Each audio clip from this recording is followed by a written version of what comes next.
અંબાલાલ પટેલની આગાહી ફરી ગરજશે। અંબાલાલ પટેલે વિરોધીઓને આપ્યો છે સણસણતો જવાબ।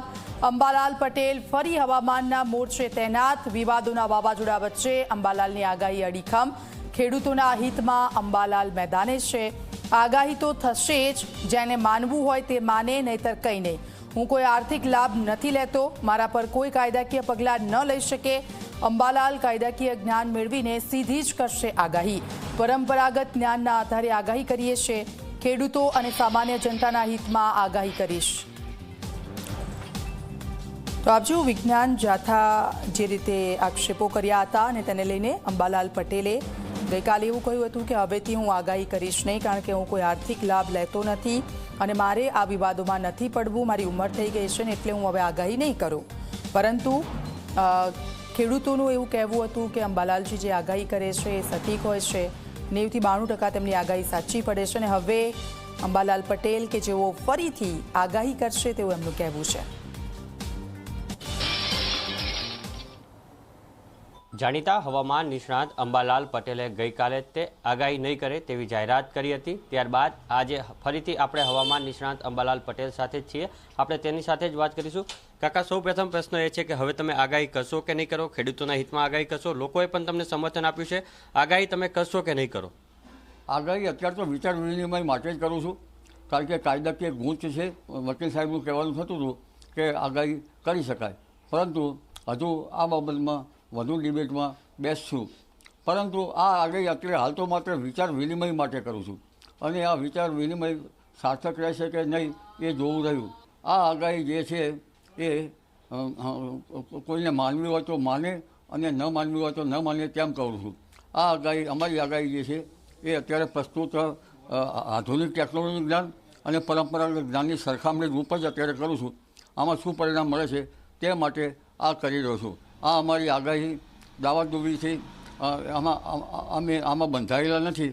આ આગાહી દાવાદુબી કાયદાકીય ગૂંચોથી અમારી સામે કંઈક કરવાનું રહેતું નથી, કારણ કે આ માત્ર વિચાર વિનિમય માટે છે અને માનવી હોય તો માને, જેને ન માનવી હોય તો ના માને। પરંતુ આ સરખામણી માટે જ આગાહી આપીએ છીએ, એટલે આ જ્ઞાનવર્ધક આગાહી છે। લગભગ ફળ જ્યોતિષના આધારે અને જળદાયક નક્ષત્ર નાડીના આધારે સામાન્ય રીતે હવામાનમાં અમાસની આસપાસ પલટો આવવાની શક્યતા રહે છે અને 15મી તારીખે ઉપલા લેવલમાં 5000 ફૂટમાં ઉપલા લેવલમાં ભેજ આવવાની શક્યતા રહે છે। જ્યાં સુધી નીચલા લેવલમાં ભેજ હોય પણ ઉપલા લેવલમાં ભેજ ના આવે ત્યાં સુધી સિસ્ટમો બને નહીં અને અત્યારે જે વરસાદ થવાનો છે એ છાંટા કે હળવો વરસાદ થવાની શક્યતા રહે છે। તારીખ 13-14માં બંગાળ ઉપસાગરમાં જે સિસ્ટમ બનવાની છે તેની અસર લગભગ પૂર્વ ભારતના ભાગમાં રહેવાની શક્યતા રહેશે। ત્યાં વધુ વરસાદ થવાની શક્યતા રહેશે અને અત્યારે વરસાદ નહીં થવાનું કારણ ચોમાસું ધરી ઉપર છે। ચોમાસું ધરી ધીરે ધીરે નીચે સરકતી જશે, પરંતુ ખાસ વરસાદ જે થવાની શક્યતા છે એ તારીખ 17-18ની જે સિસ્ટમ બનશે તેના લીધે છૂટો થવાનો વરસાદ રાજ્યમાં આવશે। પરંતુ 17-18 જુલાઈમાં સિસ્ટમ બનશે તેનું આવશે અને 23 જુલાઈમાં જે સિસ્ટમ બનશે ત્યાંનો વરસાદ વધારે આવવાની શક્યતા છે। 22 જુલાઈથી ચોમાસું વધારે સક્રિય થશે અને 22 થી 30 જુલાઈ વચ્ચે ગુજરાતના ઘણા ભાગોમાં વરસાદ થવાની શક્યતા રહેશે। પરંતુ અત્યારે પશ્ચિમ સૌરાષ્ટ્રના કેટલાક ભાગો જે છે એમાં વરસાદ નહીવત છે, જેમાં દ્વારકાના ભાગો, આ ઉપરાંત પોરબંદરના ભાગો અને જામનગરના ભાગો, તદ ભાગોમાં પણ કંઈક અંશે વરસાદ થવાની શક્યતા રહેશે। 24-25-26માં મુંબઈ મહારાષ્ટ્રના ભાગમાં વરસાદ થવાની શક્યતા રહેશે। દક્ષિણ ગુજરાતના ભાગમાં વરસાદ થવાની શક્યતા છે। દક્ષિણ ગુજરાતના ભાગમાં ભારે વરસાદ થવાની શક્યતા છે। સૌરાષ્ટ્રના ઘણા ભાગોમાં પણ વરસાદ થવાની શક્યતા છે। કેટલાક ભાગમાં ભારે વરસાદ ઝાપટા પડવાની શક્યતા છે। વરસાદની અત્યારે જરૂર છે અને ખેડૂત ભાઈઓ આ વરસાદની રાહમાં છે। 20મી તારીખ પછી પુષ્ય નક્ષત્ર બેસે છે। 20મી તારીખે આ પુષ્ય નક્ષત્રમાં આજુબાજુમાં વરસાદ થવાની શક્યતા ગણી શકાય। પુષ્ય નક્ષત્રનું પાણી, વરસાદી પાણી સારું હોય છે, પરંતુ ઓગસ્ટની શરૂઆતમાં અણધાર્યો વરસાદ થવાની શક્યતા હોય છે। એટલે 3 ઓગસ્ટ આજુબાજુ આશ્લેષા નક્ષત્ર હોય છે। આશ્લેષા નક્ષત્રનું પાણી કૃષિ માટે સારું ગણાતું નથી, એટલે વરાપ થઈ કૃષિ કાર્યો કરવા સારા રહે। એટલે હવે આ વિચાર વિનિમય માટે અર્વાચીન જ્ઞાન છે ટેકનોલોજીનું, તેના આધારે અને તેની સરખામણીમાં પરંપરાગત જ્ઞાન કેટલું ઊંડું ઉતરી છે કે કેટલું એ એમાંથી કઈ પરિણામ મળે છે તે જોવા માટે અત્રે અમે આ એક પ્રયોગ કર્યો છે. દાવાદોરીથી અમે આ બાબતે પાડીએ છીએ અને આમ આગાહી માનવી હોય તો માને, ન માનવી હોય તો ન માને. માત્ર આ વિચાર વિનિમય માટે જ અત્રે આગાહી તૈયાર કરીએ છીએ.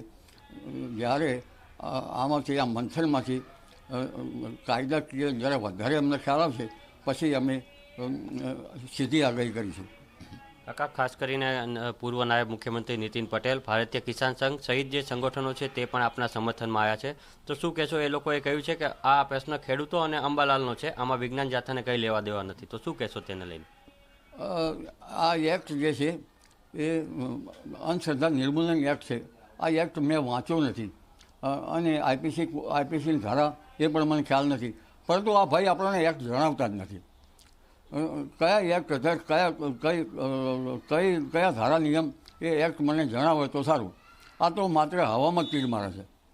એટલે હવે આપ જયંતભાઈને આની સાથે જોડો તો ઉચિત રહેશે. વકીલ સાહેબને સાથે જોડવામાં આવે તો વળી ઉત્તમ વધારે રહેશે. એટલે આ બાબતે હવે આટલાથી જ અમે વિરમીએ છીએ.